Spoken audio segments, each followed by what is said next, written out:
All right, so this is my review of the Fetch Falcon 10 by 50 BAK4 binoculars that I got on Amazon. And I'm going to keep this brief, but I want to start off by, touching on the high notes, the things that I really liked about these binoculars. For starters, these actually look really, really good. They are much brighter and clear than I expected them to be for a sub $50 pair of binoculars. And the only other optics that I have to compare this to is my Vortex Diamondback Tactical Rifle Scope, which is about a $400 piece of glass. And I was really blown away at how good these looked compared to a 400 some dollar rifle scope. Now, for me, my use case is somewhat limited in the fact that I live in Middle Tennessee, and if you can see more than 400 or 500 yards, you're pretty lucky because of all the hills and trees. That being said, my backyard has a view of about 200 yards, and these are more than adequate for that viewing distance. And so my use will be mainly scouting for hunting, which again will probably realistically be less than 200 yards, and for archery practice and viewing my target, which, we're talking about 60-yard view, and these things are going to be incredible for that. Now, I generally like how these binoculars feel in your hand. They're made primarily of plastic pieces and kind of a rubber armor, which, again, generally feel pretty good, but have some caveats, which I'll talk about later. Setting these up is pretty straightforward. You have your typical focal length adjustment and then your diopter ring on the right eye.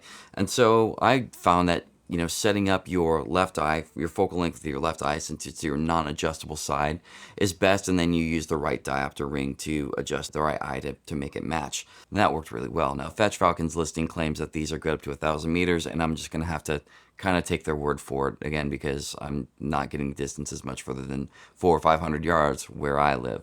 Now, the other thing that I like about these binoculars is that they come with the standard things like, lens covers and eyepiece covers.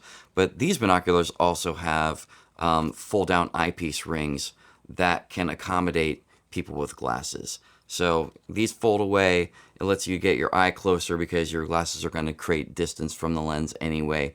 And that's a pretty cool feature that I like about these. And they're very easy to fold down. I can even do it with one hand. And then, you can pop them back up very easily. And that's great. All right, so now let's talk about a couple things that I don't like about these binoculars. The first thing is that they are fairly large and heavy. They're a bulky set of binoculars.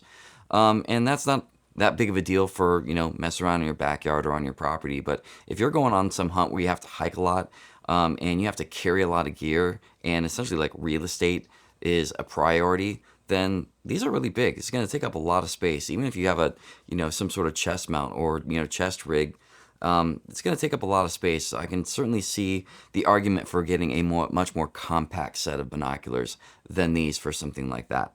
The other thing I would say is that these eye cups here, for your front optics are actually quite sharp, even though they're rubber. I feel that when I have to press my eye to get my eye in place on the binoculars, they actually press in my skin quite a bit, and there's a slight amount of discomfort when getting a proper viewing angle. The other thing that I would say is that some of the materials used on these binoculars leave a bit to be desired and kind of give it a bit of a cheap feel. One of those being this end button here that covers up, kind of a mounting point for, like a stand or stabilizer. It's just not made of the best material. And it doesn't screw on or thread on and off, quite the way you would want something to do once a cross thread and just not go on right quite a bit of the time. Another thing is that the rubber armor on these binoculars are a little suspect in the sense that they do peel away from the end of the optics a little bit, which kind of makes you want to peel away at them and look at what's underneath and all that sort of thing. And it just would have been nice if they had sealed the ends of this rubber armor to the end of the binoculars so they didn't just feel like they were kind of falling apart on you or peeling away on you. And lastly, the ring on the left eye that mirrors and looks like the diopter ring on the right side is actually just a cheap plastic movable ring that makes a weird squeaky wheel sound. Right, and so it would have been better if they had used just a completely different material in general, or just glued this in place so it doesn't move at all. or did something different. I don't know, but my first instinct was to grab that ring and turn it like the diopter does, which actually has function. But then when I turned it and heard that sound, I was like, oh, okay, that's just weird. Now, my final thoughts are that I'm actually pretty blown away by the Fetch Falcon 10 by 50 BAK4 binoculars.